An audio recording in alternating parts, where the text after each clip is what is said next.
நீங்கள் எல்லோரையும் சந்தோஷப்படுத்தணும் அப்படின்னு நினச்சி ஓடிக்கிட்டே இருக்கீங்களா? ஒரு நிமிஷம் இதை கேளுங்க.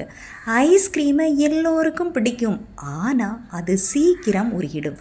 இதை போல் நீங்களும் அடுத்தவங்களுக்காக உருக்கிக்கிட்டு மாறிக்கிட்டே இருந்தீங்கன்னா உங்களுக்கான அடையாளம் கடைசியில் இல்லாமலே போயிடும். உங்களை யூஸ் பண்ணிக்கிட்டு புறக்கணிச்சிடுறாங்களா? அதை நினச்சி கவலையே படாதீங்க.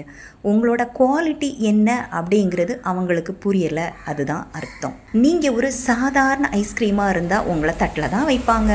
நீங்கள் ஒரு வைரமாக உங்களை உயர்த்திக்கோங்க, உங்களை லாக்கரில் வைப்பாங்க. உங்களுக்கான மரியாதையை பிச்சை எடுத்து வாங்காதீங்க, அதை உங்கள் உழைப்பால் உயர்ந்து வாங்குங்க.